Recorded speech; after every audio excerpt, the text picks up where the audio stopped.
Morbius. So Morbius is another Sony Spiderman movie based on the Spider-Man related characters.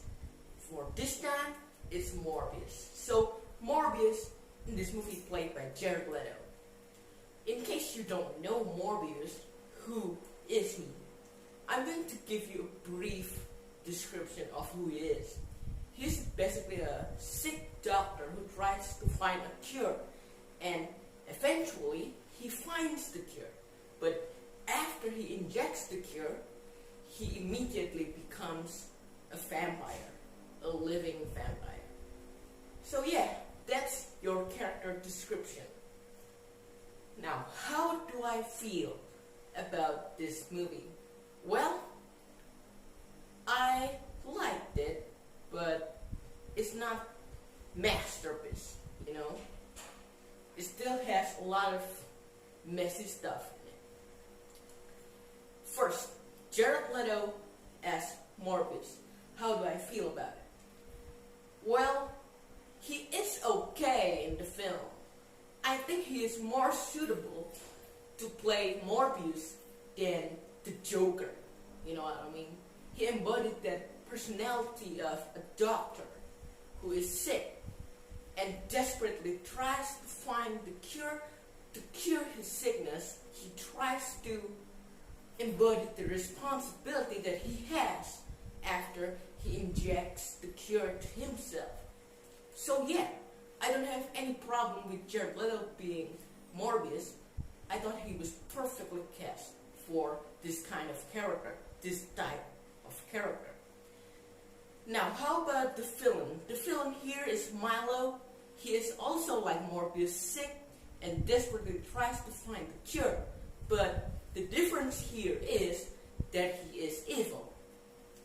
Morbius is good, but Milo is evil. That's it. That's the difference. Besides that, they're all the same characters.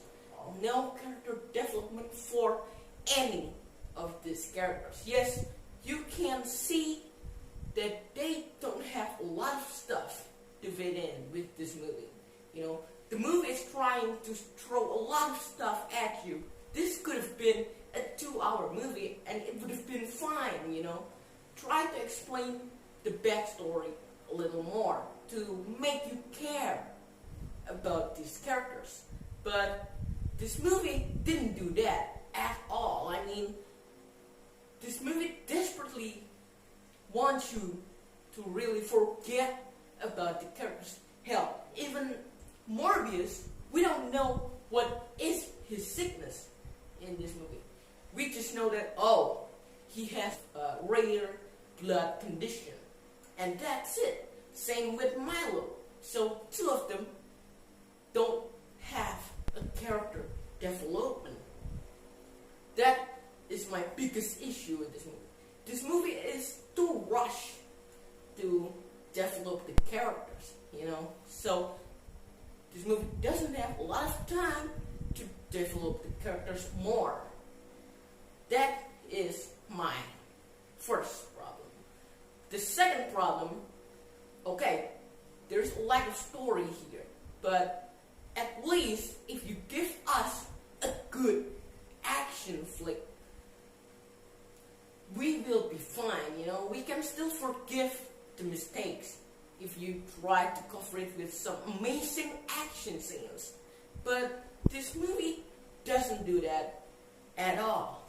I mean, there is some action sprinkled into the movie, but when the action happens, you can't even see what's going on, you know. Definitely happens at the final fight. The final fight was too short, and with that short amount of time, you can't see what's going on. All you can see is just two characters fighting. That's all, you know. The action is not entertaining to watch in this movie. So yeah, that is my second problem. My third problem is the movie is too rushed to build the characters, you know. 1 hour and a half, it's not enough to introduce a brand new character that you never even introduced before. Yeah, this is Morbius' debut. This is the first time he's ever been in a big screen.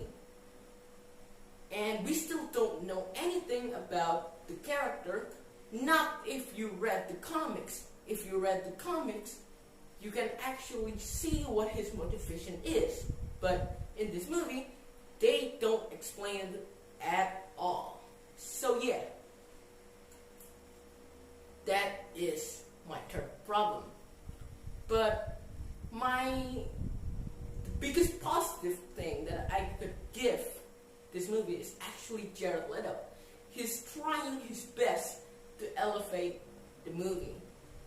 And you can see, but they don't give enough materials for him to work on. You know, he's perfectly cast as Morbius, but all of the aspects surrounding Morbius' character, it's gone, you know. So yeah, the biggest positive point that I can give is Jared Leto. He's actually trying, guys. Right now, he's actually trying to give another shot as a character, a superhero character. Previously, he played Joker, and it didn't work out. But for Morbius, I can see him perfectly cast as this character. So yeah, that's wrapped out my review of Morbius, and I'm going to give this movie 6.5 out of 10. You know, I think that seems fair. Have you seen Morbius? If you have, tell me what you think about this movie. Is this the worst Spider-Man related movies Sony has ever done? Any of your thoughts? Comment down below and see you on the next video.